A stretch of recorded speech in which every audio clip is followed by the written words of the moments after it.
మహాసేన రాజేష్ నేను డ్రాప్ అవుతున్నాను అంటే వద్దనుకుంటే నేను సిద్ధం, నేను లోకేష్ని లేకపోతే పవన్ని బాబుని ఈ విషయంలో ఎవరిని తిట్టద్దంటూ వాళ్ళ చేత మెప్పు పొందుతూ అదే టైంలో ఎవరెవరో తను చేస్తున్నారు. ఒక మైండ్ గేమ్ వీడియో.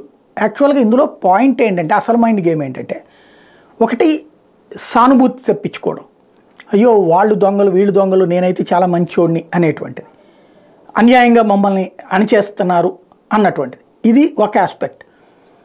రెండో పాయింట్ వచ్చేటప్పటికి తెలుగుదేశంలో అసంతృప్తులు, జనసేన అసంతృప్తులు వాళ్ళందరూ ఆగ్రహవేశాలు వ్యక్తం చేయడం విధానం జరిగింది కదా, వాళ్ళందరూ కూడా తనని వేధిస్తున్నారని చెప్పడం ఒక ఎత్తు. తద్వారా ఒకవేళ ఈ సీట్ లేకపోతే రేపు పొద్దున ఏ ఎమ్మెల్సీనో ఇప్పించుకునేందుకు ఒక ఆస్పెక్ట్. ఇది కాకుండా అసలు పాయింట్ ఉంది. అసలు మైండ్ గేమ్ ఏంటంటే, అతనే నేను క్రైస్తవుణ్ణి ఎవడరా చెప్పేది అనేటువంటిది ఇంతకుముందు మాట్లాడేది. క్రైస్తవులు అయితే బీసీ కిందకు వస్తారు, కోట ఎస్సీగా ఉండి కన్వర్టెడ్ క్రిస్టియన్ అయిపోతే బీసీ కిందకు వచ్చేస్తారు, అప్పుడు రిజర్వేషన్ వర్తించదు, ఎస్సీ సీట్లో వర్తించదు. ఇది ఎవరైనా కేసేస్తారు అంటే కంప్లైంట్ చేస్తారన్నటువంటి ఇక్కడ భయం ఉంది.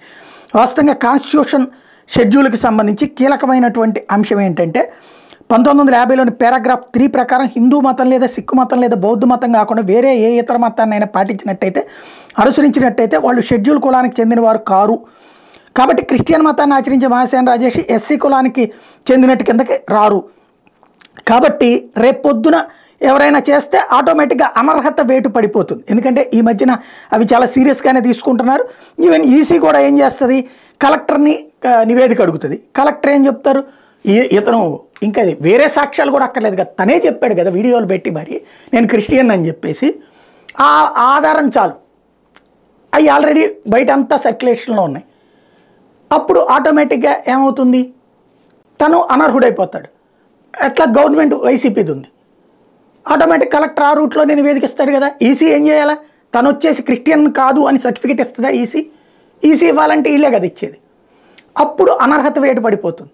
కాబట్టి ముందు జాగ్రత్తగా ఈలోపు ఈ ఎమోషనల్ గేమ్తో ఇష్యూ డైవర్ట్ చేయాలని చూస్తున్నారు. తెలుగుదేశం నాయకత్వం ఇప్పటికీ అతన్ని తొలగించి వేరే వాళ్ళకి ఇచ్చినట్టు ప్రకటించలేదు. ఇది గుర్తుపెట్టుకోవాల్సిన అంశం. అతను ఒక వీడియో ద్వారా చేయడం ద్వారా కొంత వ్యూస్ సంపాదించుకోవడం, ఒక కథ నడుస్తుంది, ఎమోషనల్ గేమ్. పార్టీ అయితే ఇంతవరకు చేయలేదు. అతను డ్రాప్ అయినట్టు పార్టీకి వీడియో ద్వారా చెప్పడమే తప్పించి పోటీ చేయట్లేదని పార్టీకి చెప్పినట్టు కనబడట్లేదు.